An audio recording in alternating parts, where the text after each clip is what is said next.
আসসালামু আলাইকুম। আমন্ত্রণ জানাচ্ছি জাগো ফুটবলে। সাথে আছে আমি মারিয়াম হাবিবা। শুরুতেই জানিয়ে দেব সংবাদ শিরোনাম।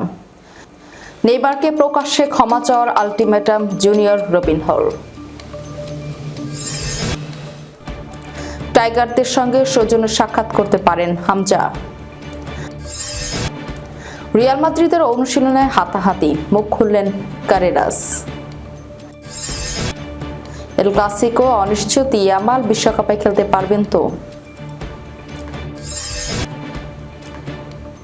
850 কোটি টাকার বেসে ক্যাম্পে আর্জেন্টিনা কি থাকছে বিশ্ব চ্যাম্পিয়নদের জন্য? শুনছিলেন সংবাদ শিরোনাম, এবার বিস্তারিত। সান্তোসের ড্রেসিং রুম এখন আর শুধু ফুটবলের মাঠ নয়, বরং এক উত্তপ্ত নাটকের মঞ্চে পরিণত হয়েছে। 18 বছরের তরুণ প্রতিভা রাফিনহো জুনিয়রকে অনুশীলনে লাঞ্ছিত করার অভিযোগে ব্রাজিলিয়ান ফুটবলের মহাতারকা নেইমারের বিরুদ্ধে এবার প্রকাশ্য ক্ষমা চাওয়ার দাবি তুলেছে তরুণ ফরওয়ার্ডের প্রতিনিধিরা। ঘটনাটি শুধু দুই খেলোয়াড়দের ব্যক্তিগত বিষয় নয়, পুরো ক্লাবকে এক কঠিন নৈতিক ও আইনি সংকটের মুখে ঠেলে দিয়েছে। ESPN ব্রাজিল জানিয়েছে, রোববার ওই অনুশীলনের পর নেইমার ব্যক্তিগতভাবে রবিনহো জুনিয়র ও তার মায়ের কাছে মেসেজ পাঠিয়ে দুঃখ প্রকাশ করেন। সোমবার অনুশীলনেও দুজনকে স্বাভাবিকভাবে কথা বলতে দেখা গেছে, কিন্তু তরুণ খেলোয়াড়ের পরিবার ও প্রতিনিধিরা মনে করছেন ঘটনাটি জনসমক্ষে ছড়িয়ে পড়া শুধু ব্যক্তিগত ক্ষমা যথেষ্ট নয়। ক্লাবের ভাবমূর্তি ও রবিনহোর সম্মান রক্ষায় নেইমারকে প্রকাশ্যে ক্ষমা চাইতে হবে। সান্তোস কর্তৃপক্ষ এই দাবিতে বেশ অস্বস্তিতে পড়েছে। ক্লাব ইতিমধ্যে অভ্যন্তরীণ তদন্ত শুরু করেছে এবং বিষয়টি তাদের লিগ্যাল ডিপার্টমেন্টের হাতে তুলে দেওয়া হয়েছে। ফুটবল মহলে গুঞ্জন উঠেছে, এই প্রকাশ্য ক্ষমার দাবি আসলে চুক্তি বাতিলের একটি আইনি কৌশল হতে পারে। তবে রবিনহো জুনিয়রের প্রতিনিধিরা এমন অভিযোগ সরাসরি অস্বীকার করেছেন। এদিকে ক্লাবের নিজের নিরাপত্তা ও সম্মান নিয়ে শঙ্কায় রয়েছেন তরুণ ফরওয়ার্ড। ধারে অন্য কোনো ক্লাবে চলে যাওয়ার সম্ভাবনা উড়িয়ে দেওয়া যাচ্ছে না। অন্যদিকে নেইমার এখনো এই বিষয়ে কোনো প্রকাশ্য মন্তব্য করেননি। সান্তোসের জন্য পরিস্থিতি বেশ চাপের। নেইমার মতো বিশ্ব তারকার উপর ক্লাবের অনেক কিছু নির্ভর করে। আবার রবিনহো জুনিয়রের মতো উদীয়মান প্রতিভাকে হারানোও সহজ নয়। মাঠের বাইরের এই অস্থিরতার মধ্যে মঙ্গলবার কোপা সুদামেরিকানরা প্যারাগুয়ের দল দেপোর্তিভো রেকোলতার বিপক্ষে মাঠে নামবে সান্তোস। ইংলিশ ক্লাব লেস্টার সিটির বাংলাদেশি বংশোদ্ভূত মিডফিল্ডার হামজা চৌধুরী ব্যক্তিগত সফরে বর্তমানে বাংলাদেশে অবস্থান করছেন। সফরের অংশ হিসেবে বুধবার তিনি মিরপুর শেরে বাংলা জাতীয় ক্রিকেট স্টেডিয়ামে জাতীয় ক্রিকেট দলের খেলোয়াড়দের সঙ্গে সৌজন্য সাক্ষাৎ করতে যাচ্ছেন।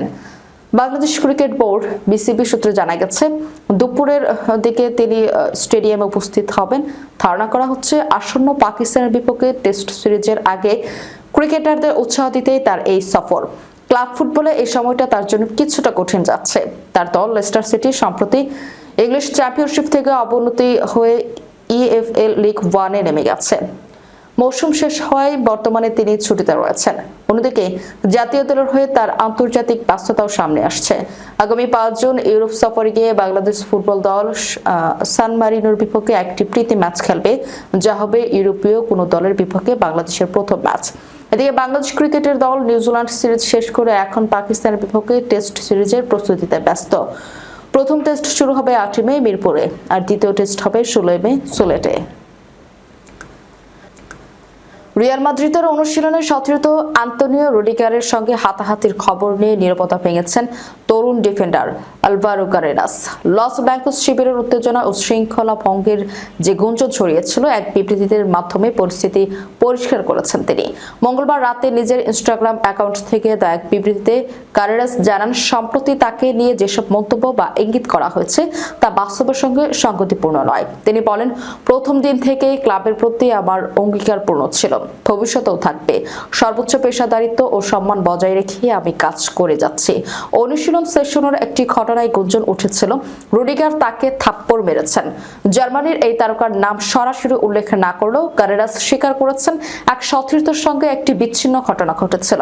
তবে বিষয়টিকে খুব একটা গুরুত্ব দিতে রাজি নন তিনি।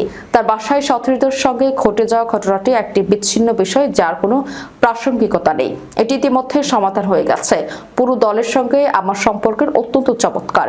শুধু কারেরাস রুডিগার বিতর্কই নয়, কোচ আলভারোকে আরো অনেক অভ্যন্তরীণ ঝামেলা সামলাতে হচ্ছে। আরবেলয়ের সঙ্গে মিডফিল্ডার দানি সেবালোসের মধ্যে একটি অপ্রীতিকর মুখোমুখির বৈঠক হয়েছে বলে আলোচনা রয়েছে। অনুশীলনের সময় কিলিয়ান এমবাপ্পেকেও বেশ কয়েকবার হতাশ ও ক্ষুব্ধ হতে দেখা গেছে। দলের বাজে ফর্ম এবং ট্রফিহীন মৌসুমের আশঙ্কায় রিয়াল মাদ্রিদের ড্রেসিং রুমের পরিবেশ কিছুটা বিষয়ে উঠেছে বলে ইতিমধ্যে সংবাদ মাধ্যম প্রকাশ হয়েছে। সব বিতর্ক একপাশে সরিয়ে রিয়াল মাদ্রিদের এখন লক্ষ্য চিরপ্রতিদ্বন্দ্বী বার্সেলোনার বিপক্ষে আসন্ন এল ক্লাসিকো। চ্যাম্পিয়ন্স লিগ থেকে বিদায় ও লা লিগার শিরোপা দৌড়ে পিছিয়ে পড়ার পর মান বাঁচাতে এ ম্যাচে জয়ের কোনো বিকল্প নেই গানেরাসদের সামনে। আগামী রোববার ক্যাম্প ন্যুতে নিজেদের ঐক্যবদ্ধ প্রমাণ করার বড় চ্যালেঞ্জ এখন আরবেলয়ের শিষ্যদের সামনে। চোটের কারণে অনিশ্চয়তা পড়ছে লামিন ইয়ামালের এল ক্লাসিকো খেলা।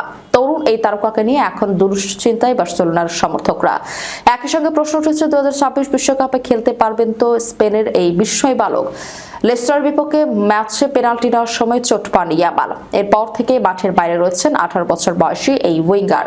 যদিও সাম্প্রতিক খবর বলছে তিনি ধীরে ধীরে সুস্থ হয়ে উঠছেন এবং ইতিমধ্যে মাঠ অনুশীলন ও জিমে কাজ শুরু করেছেন। তবে বার্সেলোনার মেডিকেল টিম এখনও তাকে পুরোপুরি ম্যাচ ফিট ঘোষণা করেনি। ফলে রিয়াল মাদ্রিদের বিপক্ষে গুরুত্বপূর্ণ এল ক্লাসিকোয় তার খেলা নিয়ে অনিশ্চয়তা থেকেই যাচ্ছে। স্পেনের স্কোয়াডে জায়গা ধরে রাখতে নিজের ফিটনেস নিয়ে কোনো ঝুঁকি নিতে চান না তিনি। চলতি মৌসুমে দুর্দান্ত পারফরমেন্সে বার্সেলোনার অন্যতম ভরসায় পরিণত হয়েছেন ইয়ামাল। তাই তাকে ছাড়া ক্লাসিকোয় নামাও দলটির জন্য বড় ধাক্কা হতে পারে বলেই মনে করছেন ফুটবল বিশ্লেষকরা। বিশ্বকাপে কেমন হবে আর্জেন্টিনার বেস ক্যাম্প আর মেসিদের জন্য সেখানে কি ধরনের সুযোগ সুবিধা থাকছে তা এক নজরে দেখে নেওয়া যাক। গ্রেটেস্ট শো অন আর্থ এর 3বারে বিশ্ব চ্যাম্পিয়নদের ঘাঁটি হতে যাচ্ছে যুক্তরাষ্ট্রের কানসাস সিটির Compass Minerals National Performance Center. Jazz সঙ্গীত, বারবিকিউ আর জলপ্রপাতের শহর কানসাস সিটি।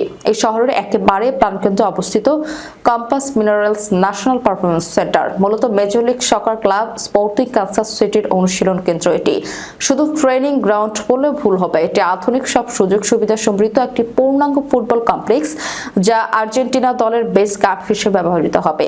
প্রায় $75 মিলিয়ন বা প্রায় 850 কোটি টাকা ব্যয়ে 2018 সালে প্রায় 50 একর জায়গা জুড়ে এটি নির্মাণ করা হয়।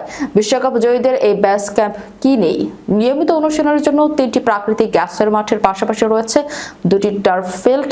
পারফরমেন্স সেন্টারটিতে রয়েছে 12,800 বর্গফুটের একটি আধুনিক জিমনেশিয়াম, আছে 2 স্তরের কোচিং প্যাভিলিয়ন এবং অত্যাধুনিক পিচ ল্যাব। কোচিং স্টাফ ও খেলোয়াড়দের নিয়ে টেকনিক্যাল আলোচনা করার জন্য লিওনেল স্কালোনি পাবেন একটি আলাদা এডুকেশন এরিয়া।